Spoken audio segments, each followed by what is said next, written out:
Brian of the Brian and Jennifer. And I'm Jennifer from the Brian and Jennifer. Welcome to the Fresh Fix podcast episode. Dose. Yep. Or two. Peace. Thanks for taking your time with us today. We're excited to share some things with you. There were several things from our pilot episode that we didn't talk to people about, right? Right, yeah.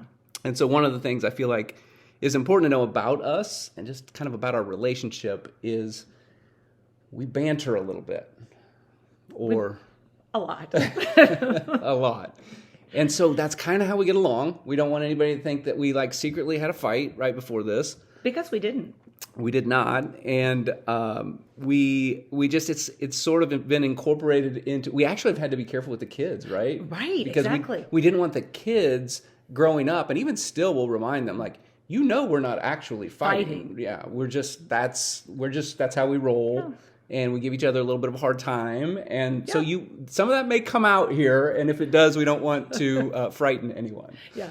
The other thing is, and we didn't speak specifically about this last time, but our faith is a big part of who we are, and we're very unapologetic about that. We're unapologetic about our Christian faith, and so that's just going to inform everything that we say, right, and everything that we think. And so it doesn't mean we're perfect. It doesn't mean that there's not things that we're going to make mistakes on or things that we need to work on or right, like we said in that first podcast. But faith's a part of who we are, so you'll see or hear that come out in some of the things. So what we wanted to do is talk a little bit about the 28 things that we have learned in the 28 years that we have been married. And we've learned a lot more than 28. Wow. We started making a list, and my list was really, really long. Yeah. Both of ours were, although yours was longer than mine.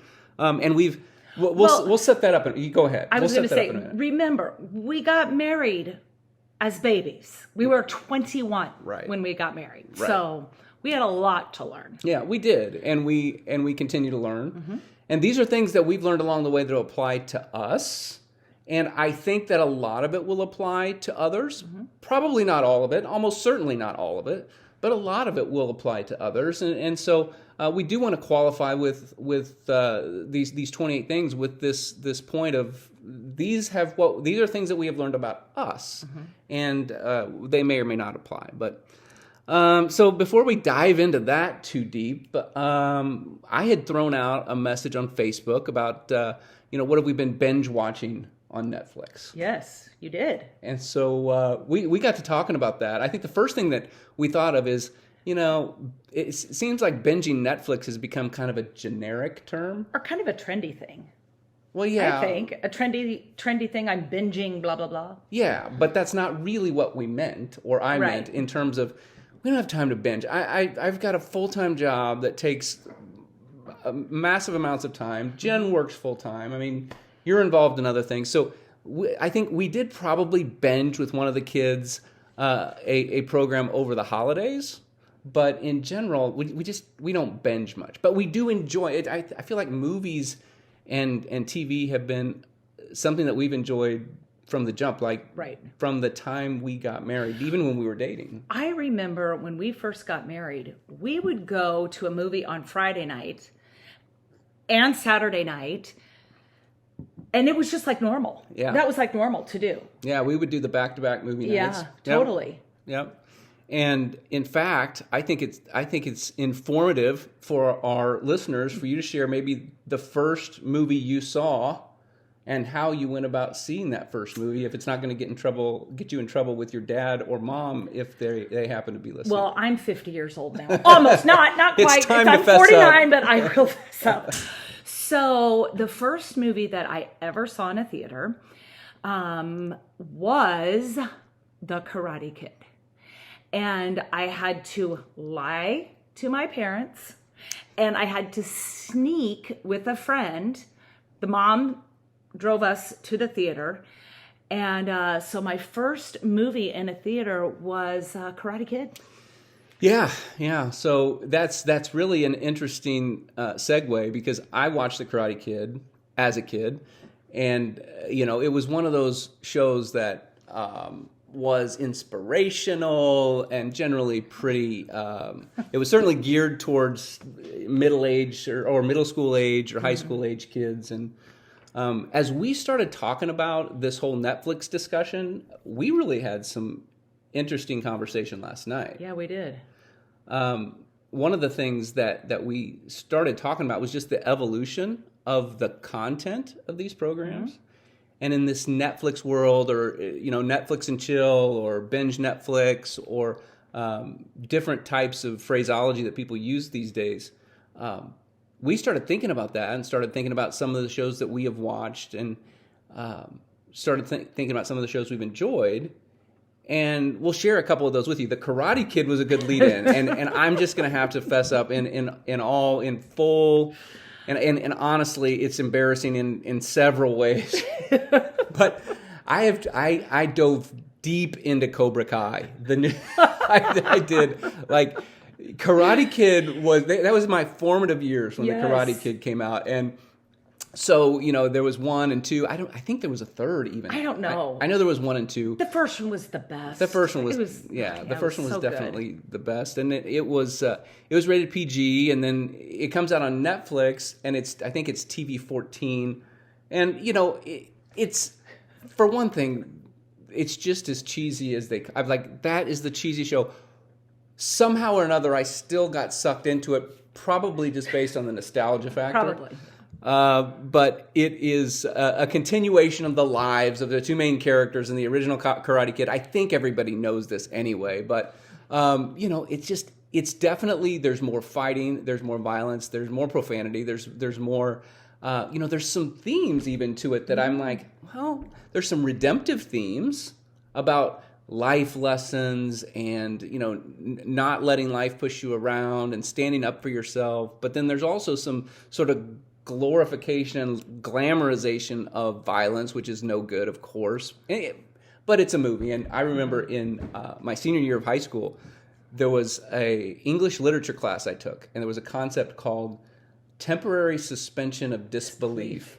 And so, that's sort of what you have to do. Like the acting, like Ralph Macchio, God bless him, he's done very well with that franchise, but he's a little bit cheesy, and maybe it's the character. I'm going to give him. Has he aged any? You know what? He's aged well. So has Johnny, his nemesis from the first. Okay. They've both aged well. And I don't want to. It's spoiler alert. So if you are watching the series, you may want to push pause for a second. But Elizabeth Shue has aged well also. Really? I may have to watch this. Yeah, and Kreese. The sensei from Cobra Kai in the original movie, he's aged well, all things considered. Really? So, anyway, that's kind of what I've been watching, and as we talked about it, it was interesting to see how the original Karate Kid was really pretty wholesome and really pretty inspirational, and a little lighter on the violence, a little lighter on the profanity, and it's amped up a little bit. Yeah. And, we were looking through Netflix last night, and it seems like that rating of TVMA, which, of course, stands for mature audience, right? It's increased in a lot of the shows, yeah, right? Totally. I mean, so, what was it? It was the top 3 out of the top 6, I think, were TVMA or rated R. Right. Yeah. And... Well, no, 3 of the top 6 were TVMA, and then one of them was a movie. Was a movie that was rated R, which again, we're not here to throw stones at those types of shows, other than to say what is gratuitous and what is not gratuitous, and why is it that we continue to ramp up the levels of these things that would categorize them as TVMA, right? Sure. Whether it's profanity, violence, sexual situations, etc., when is it gratuitous? And I think our benchmark for, when we watch a show, and I always told the kids, it's watch everything you watch with a critical eye. Right. Don't just mindlessly, numbingly absorb the shows that you watch. Yeah. Right? Observe them with a critical eye so that you can... apply the things that are worth applying, and hopefully you're watching things that have a theme to them, some sort of redemptive value to them.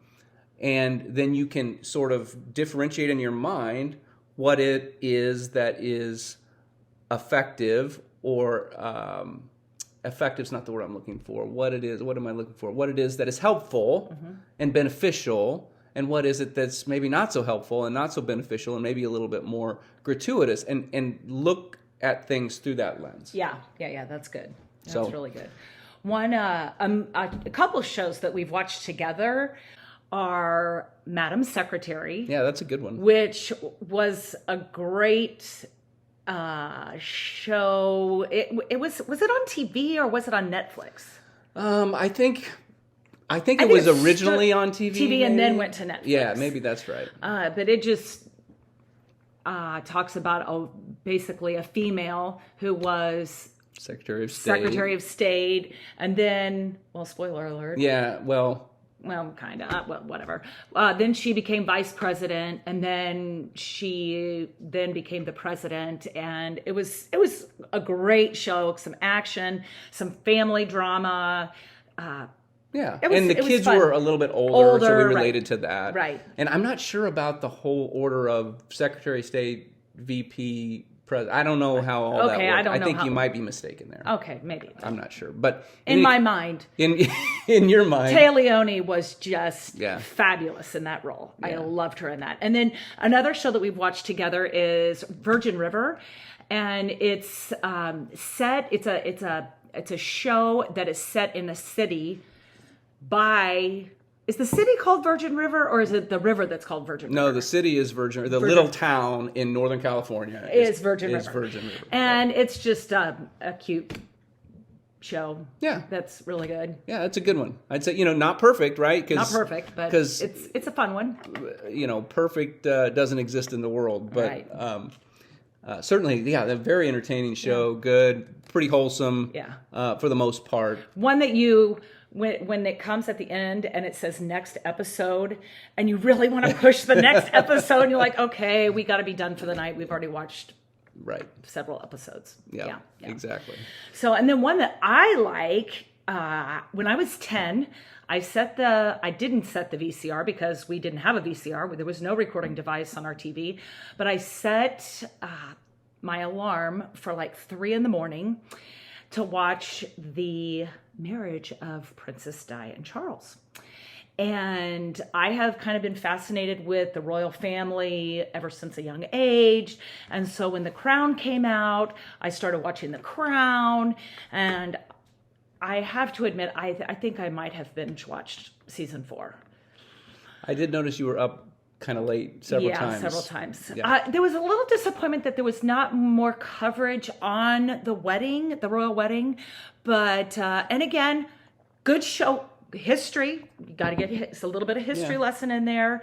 Again, not perfect, but since I've kind of grown up with the royal family, it's kind of been fun to watch. And kind of see the characters unfold kind of behind the scenes. So those are a couple of things we're watching. We should probably dive into content today. Yes, because we are 15 minutes or so in, and we have not even started the content, and we have a lot of it for today.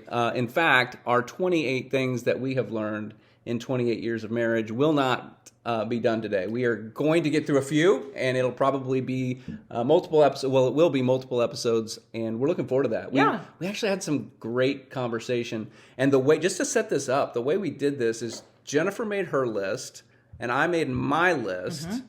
And then we didn't give away too much, but we just sat down and said, okay, these are kind of some of the themes on my list. These are some of the themes on my list.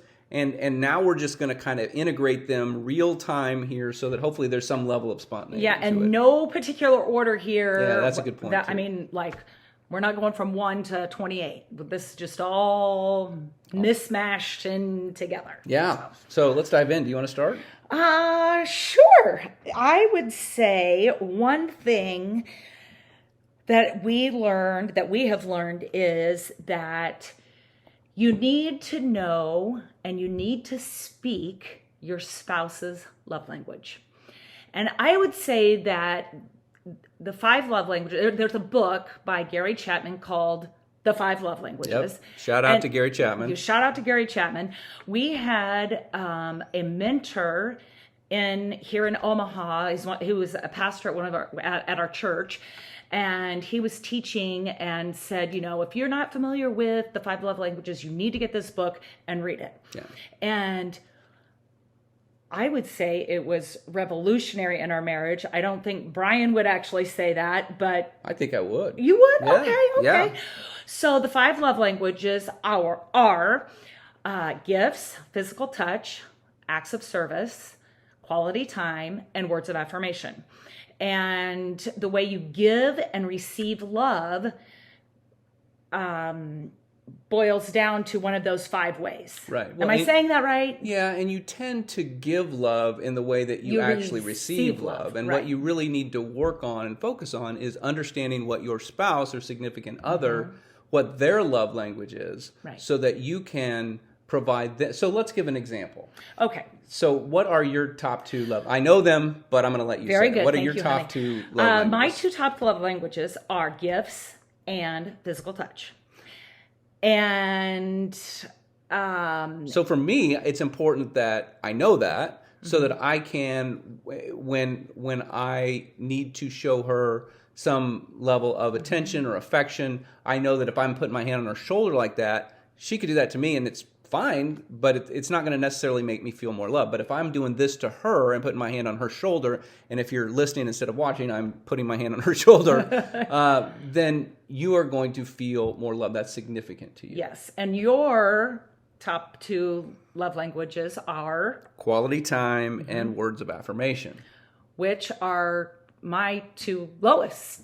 So like she could give a rip if she spends any time with me. But it's my love language, so that's how I feel loved. So she forces herself on occasion to spend a little time with me so that I feel loved. And then words of affirmation are another one for me, which is pretty self-explanatory. And, for her gifts, we always joke because it's like if I need her to feel love, I just got to buy her something. All she's got to do with me is sit on the couch and watch a show together. I'm a lot cheaper date. No, but gifts, it doesn't have to be some monstrous gift. It could be like a little gift. Yeah, that's actually a good point to make. So, and I think I would go back to what you said originally. I'm kind of surprised you didn't think that I thought that was sort of transformative in our marriage. Because I definitely did. 100%. I would say it helped our marriage 100%. Yeah. I mean, I think with any relationship, in fact, I remember I even did a corporate deal where I talked about in people leadership, understanding how people feel appreciated. And in that case, it's not necessarily love, but it's appreciated. And what we figured out is that actually translates not just from a marital relationship, but any kind of relationship. Yes. Understanding how people feel and relate to being appreciated or loved, etc.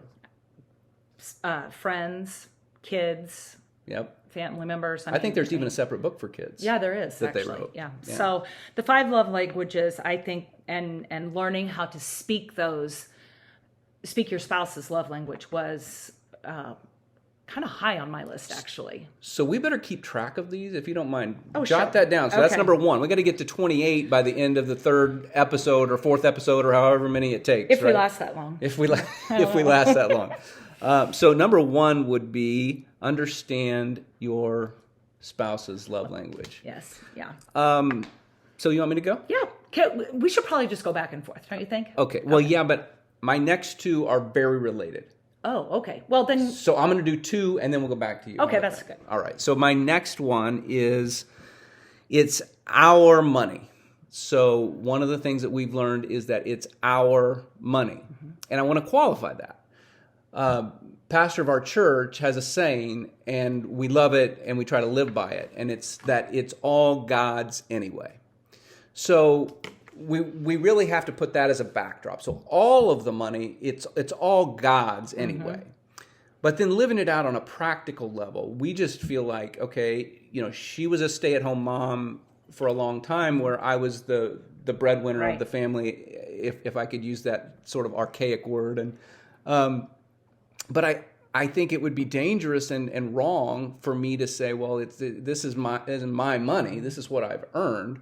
when we worked together as a team to raise a family. So it was our money. So we're different. Again, this is one of those things where I know that there's other couples that have great marriages that may see things slightly differently, and it works for them, and that's fine. But this is what works for us. What works for us is we don't do separate bank accounts. We don't do like, okay, well, she has an allowance and she has a bank account, and I have an allowance and I have a bank account, and that way she doesn't have to be accountable to me for what she's spending, or vice versa. And that just in our view doesn't work well. It's our money. We've earned it together, and she has a job now, and she also has a side hustle now, and so that money is our money, and then I'm still the primary breadwinner, as it were, and that's our money, and it's no more mine than it is yours, right?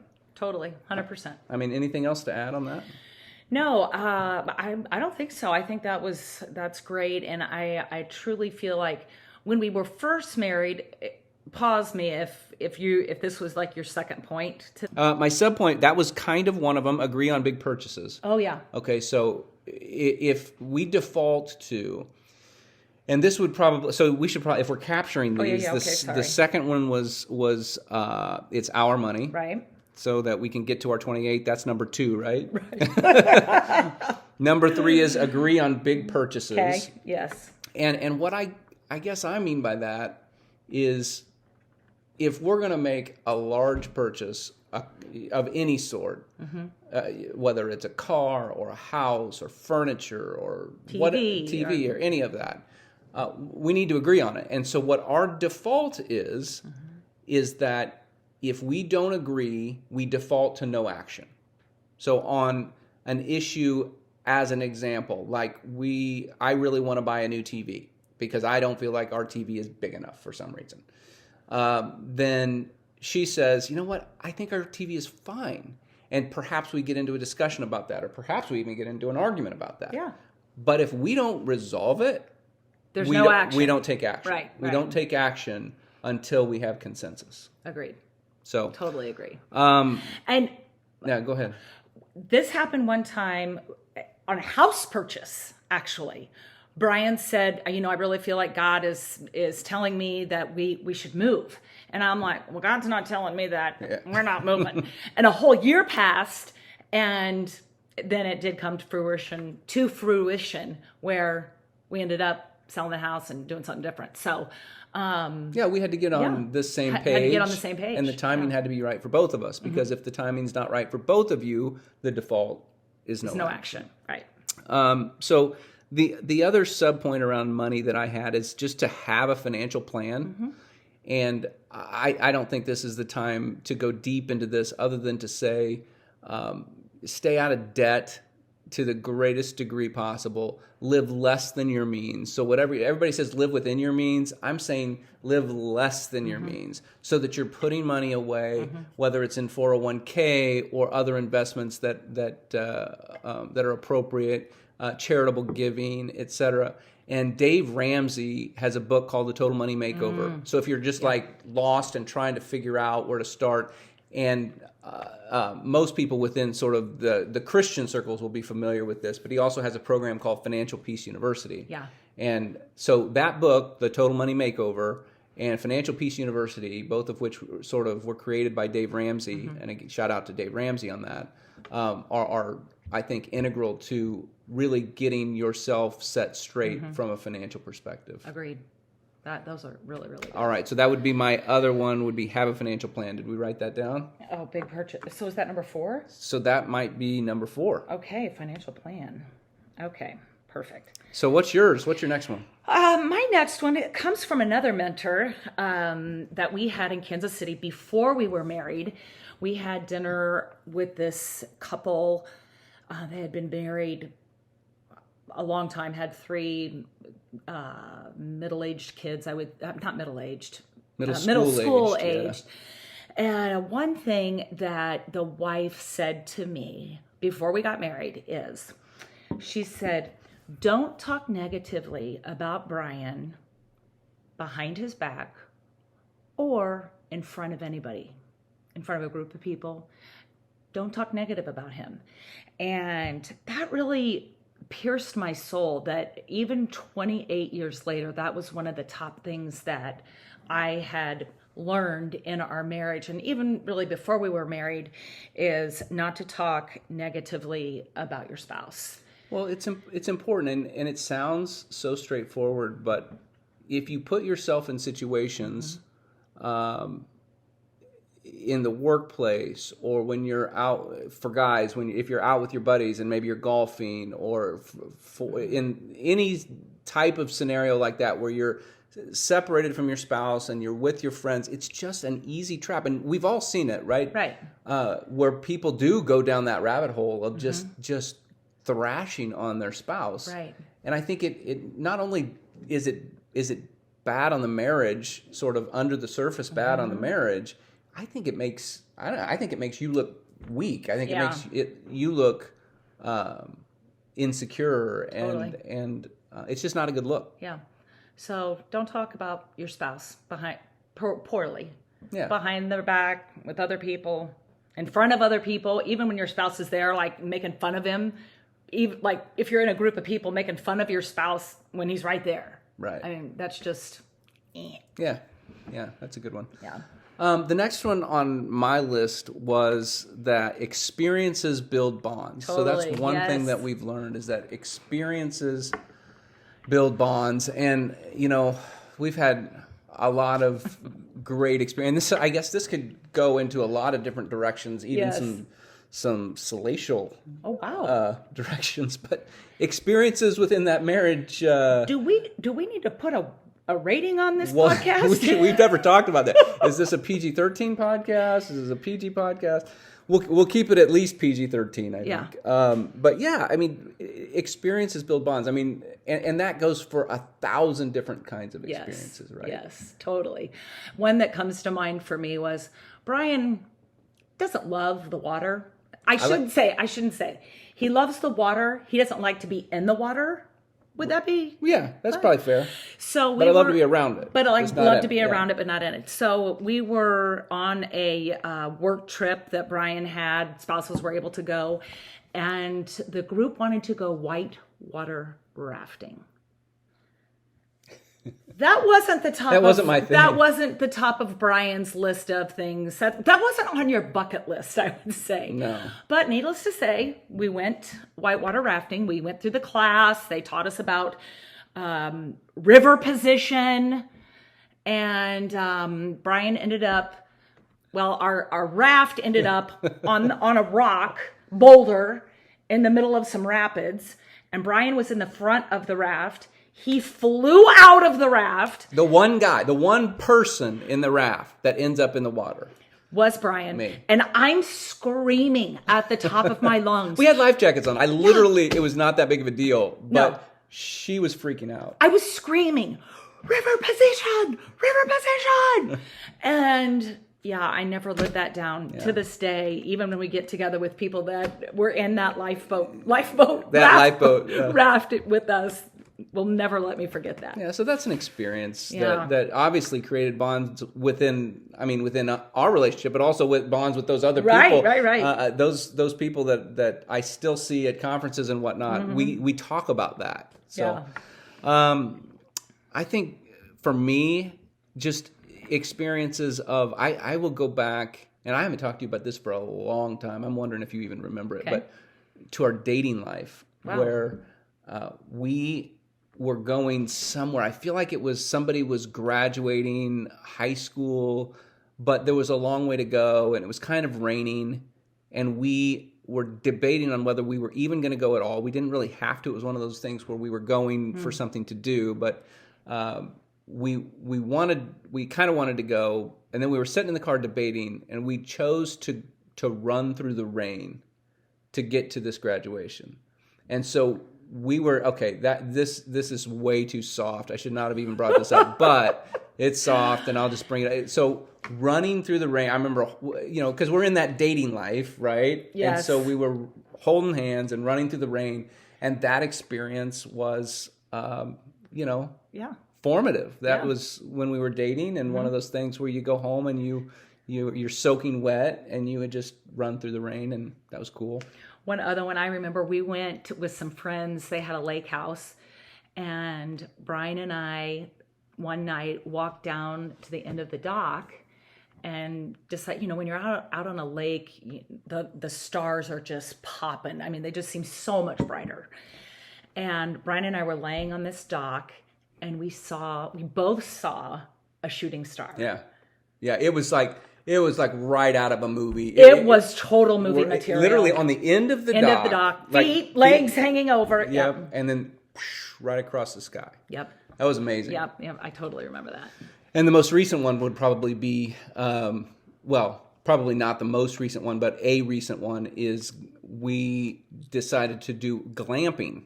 So if you're not familiar with the term, it's glamorous camping, where you're camping, but there's like a real bed.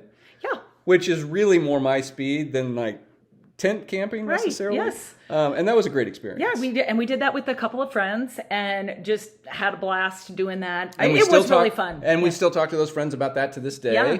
And so that was an experience, again, that built a bond with us. It built a bond with those friends. And then we could go on about these different types of experiences that build bonds. But I think anything that you can do like that, and to the point of the whitewater rafting or to the point of the glamping, as it were, those were out of my comfort zone a little bit.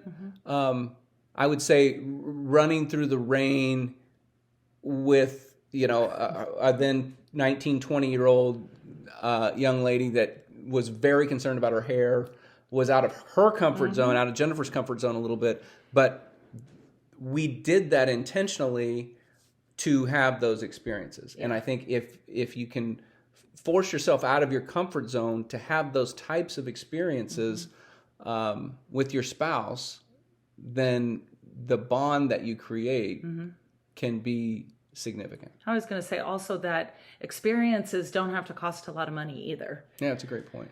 So we've got lots. I mean, the list could go. We could fill a whole podcast with experiences build bonds, but we should probably move on. Yeah. So what number is that? Where are we at? That's 5. That's 5. Well, yeah. Was that mine or yours? That was yours. That was mine. That was mine. So why don't you do one and I'll do one, and then we'll start to wrap things up. This is kind of a cheesy one though. Don't ask your spouse if an outfit makes you look fat. It's just not a place to go. Just if you have to ask the question, you probably already know the answer. So and I'm not touching that at all. Like so with a 10-foot pole. Just don't ask that. Don't ask that question. Just know in your brain, if I have to ask this of my spouse, I probably need to change. Or call a girlfriend. If you want. And I have done that many of time. I have a friend who is like a fashion expert, guru, fashionista. And there have been many of times that I have taken a picture of myself in the mirror and texted her and said, hey, is this okay? Can I wear this? Yeah, but change the shoes or whatever. And so, yeah. Text a girlfriend. That's a good idea. Well, if you're going that direction, I think I'll then wrap up with one that maybe is a little bit out of the box. But I would just say, guys, don't in any way ask your spouse or your significant other about anything related to their menstrual cycle. Don't ask them if they're on it. Don't ask them if they're on their period. It is not better if you try to disguise it or soften it by saying, is it that time of the month?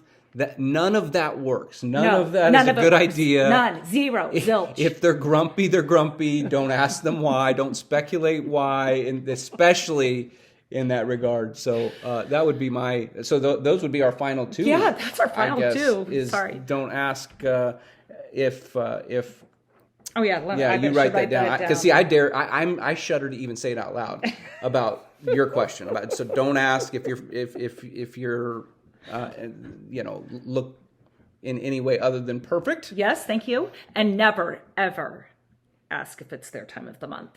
Well, right. Yeah. Right. So how far did we get today? We got 6. 6? Okay. Yeah, 6 out of 28. 6 out of 28. And we'll have to jump in a little sooner. We had our whole Netflix conversation at the beginning, which probably took a little longer than it needed to. But there's 6 of the 28 things that we have taken away from 28 years of marriage. Anything else before I kind of go through the wrap-up stuff here, Jen? No, I think that's it. I think that's a good start. And again, it's in no particular order. Just kind of talking. We got a lot more where that came from. Yeah. Where can they find us? So I think one of the things that we didn't make clear on that pilot episode of the podcast, we're on Instagram at instagram.com/thefreshfix2021. You can find us on YouTube. There'll be clips of the podcast on YouTube. You can just search the Fresh Fix podcast. On any platform? On YouTube. On YouTube. Oh, on YouTube. Okay, yeah. Right. I'm still like getting all the lingo. Sorry. No, that's fine. And then, hit that subscribe button, hit that notification bell. And then on the podcast platforms, all major podcast platforms, we're available from Spotify to Apple Podcasts to all the major ones. We are on, and then you can also find us at the freshfix2021 at gmail.com. So that's our email address, would be the freshfix2021 at gmail.com. If you have any questions, comments, concerns, whatever it may be, feel free to reach out to us. We'd love to hear from you. So that's it for this time, and we'll wrap up episode 2 of the Fresh Fix podcast. Please subscribe on whatever platform is your favorite, and we'll look forward to seeing you next time. Okay, see you later.